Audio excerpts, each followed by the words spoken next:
Hello Primary 6 and 7. Today I'm going to be teaching you about how to solve equations to help you with your task later on today. I'm going to talk to you about how to add and subtract using equations as well as multiplying and dividing. So hopefully you find this helpful. I'm looking at page 111 on exercise 2. This is the exact same activity that you'll be completing yourselves.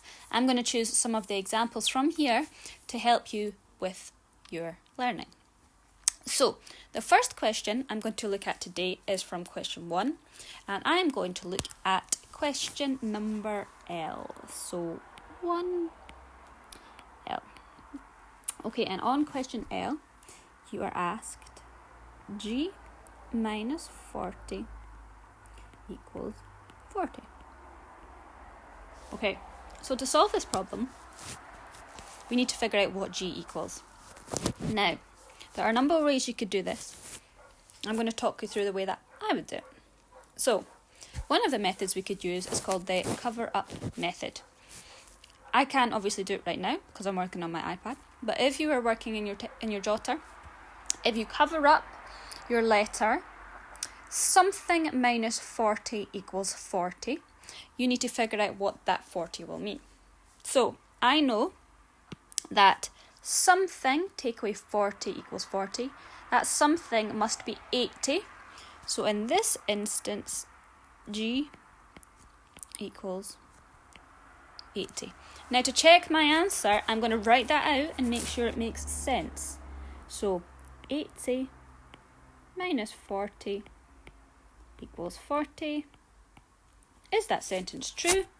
Yes, it is. So I know that G does have to equal 80. So I'm going to underline my final answer.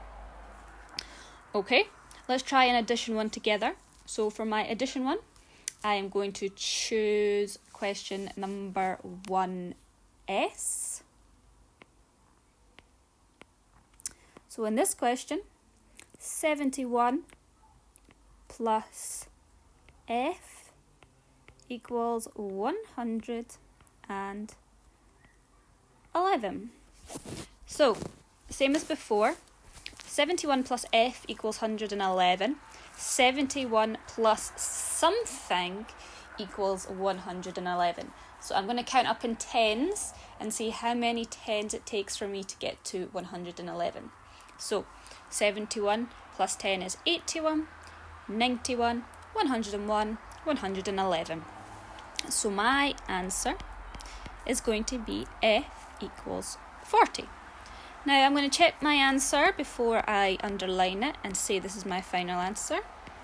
71 plus 40, I could use an empty number line, I could use standard written method, completely up to you to figure out, does 71 plus 40 equal 111?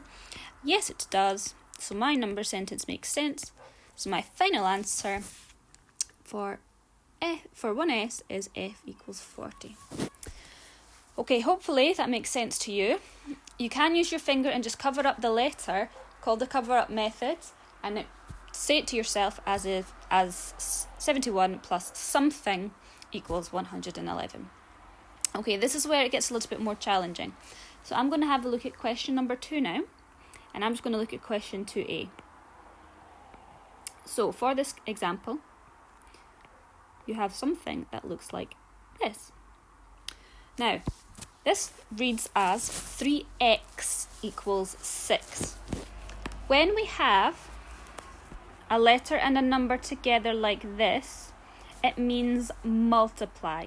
So this actually means 3 times x equals 6. Now, the reason that we don't use the multiplication sign in algebra is because we use the x symbol quite a lot. So if we had a question that had lots and lots of multiplication and lots of x's, it starts to get a little bit confusing, as you can tell. So to save some confusion, when we want to multiply two things together,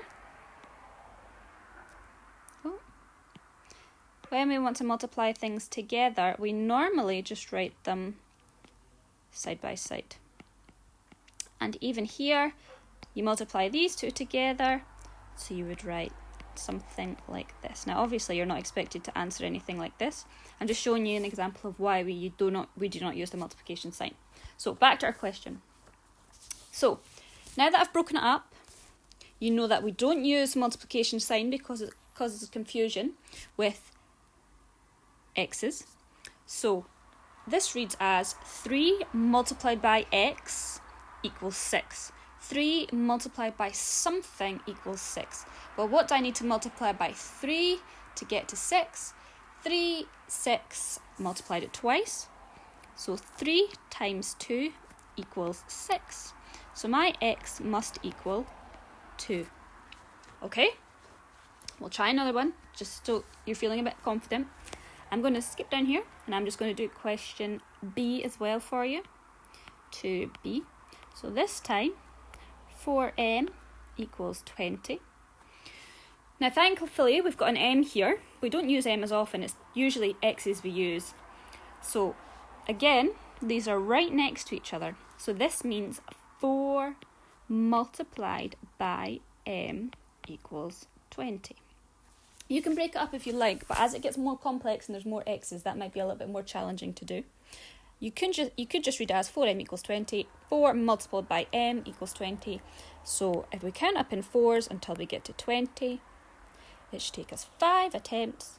So m equals 5. And again, we can write our full number sentence to check our answer. 4 times 5, does that equal 20? Yes, it does. Our number sentence is true.